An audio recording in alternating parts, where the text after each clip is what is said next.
Og velkommen til dag 3 i Nu-historien på Vissenbjerg Skole.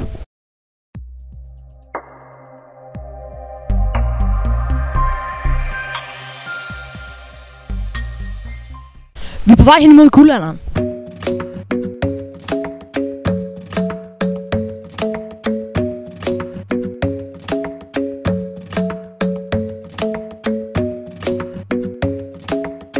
Jeg står her med Freja fra 4. klasse. Hvad laver I? Vi laver nogle billeder, hvor vi skal lime de her på. Ja, er det nogle bestemte billeder, I laver? Det ved jeg ikke. Okay. Ved du, hvornår guldalderen fandt sted? Ja, til 1800 til 1850. Tak skal du have.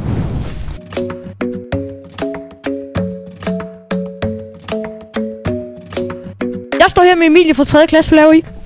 Vi laver historier og skriver om på historierne, og så laver vi tegneserier om historierne, og vi laver mest om på historierne om H.C. Andersen.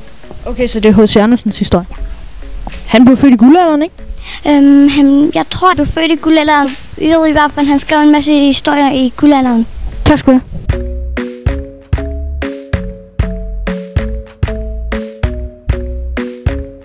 Jeg står her med Sofia fra 6. B. Hvad laver I?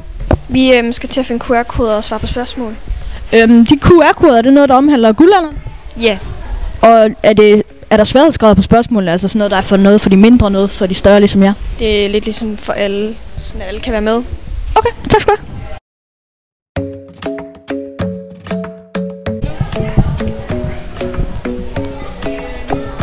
Nå, hej Lav! Jeg står her med Lav fra 7. klasse. Hvad laver I?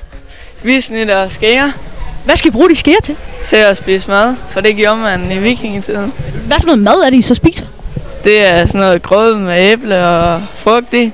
Er det noget, I selv laver? Det er noget pigerne laver, så det ved jeg ikke noget om. Okay, så jeg mænd, I står og snitter, og pigerne laver mad? Ja, Det virker også meget rigtigt. ja. Tak skal du have. Selv tak. Nu er jeg på vej ind til vikingerne. Her med Freja fra 8. Hvad laver I her? Vi er i gang med at lave sådan nogle poser til de her brikker til det spil, som vi lavede i går. Og så sidder vi og broderer i det her stof. Nogle tegn. Vi har så lavet sådan et tegn her, som der betyder, at når der er en vej, så er der sådan en vilje. Og det er et vikingetegn. Og det var her at brodere de her tegn her på de her poser til de sten, som vi bruger til at spille med. Det lyder rigtig sjovt. Jeg står her sammen med Anna. Hvad laver I?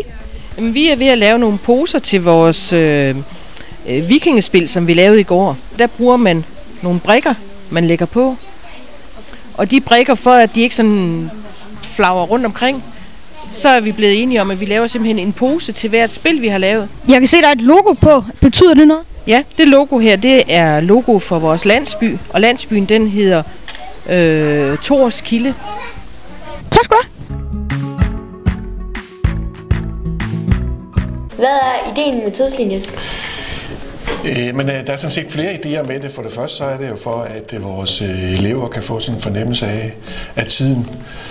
Hvad kom først? Var det vikingerne eller romerne? Det er der også mange voksne, som ikke altid er helt sikre på, når man spørger dem. Så når man nu går hele vejen, hele turen igennem skolen, så kan man få en fornemmelse for, hvordan ligger de forskellige tidsperioder i forhold til hinanden. Og der er også sådan sat sådan nogle forskellige highlights på historien, hvor der er sket noget bestemt.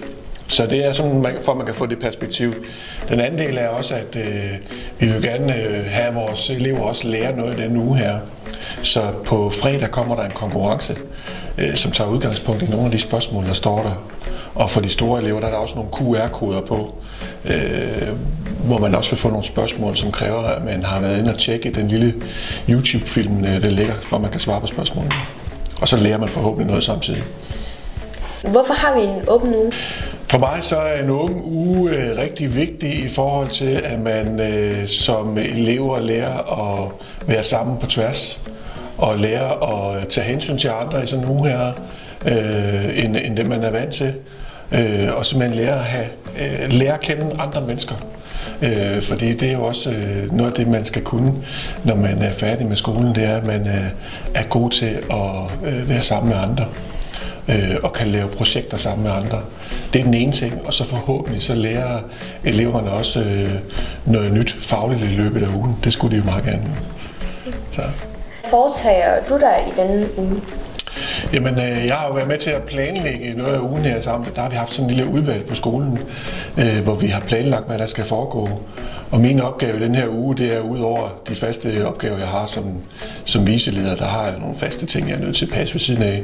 Men så er det også for eksempel, at jeg skød ugen i gang over i multisalen, og jeg har stået for at lave den her tidslinje. Alle de sedler, der ligger der, det er nogle, jeg har siddet og lavet her, dels her og dels hjemme nogle aftener. Det er faktisk et temmelig stort arbejde. Så det har været noget af mit arbejde, og så blev det også min opgave at lave konkurrencen. Og så er jeg også rundt og se, hvad der foregår, og når folk de siger, kan vi få hjælp til det, eller kan vi få et eller andet, vi mangler nogle materialer, jamen så kan det også være, at jeg går ind og støtter nogen der i løbet af ugen.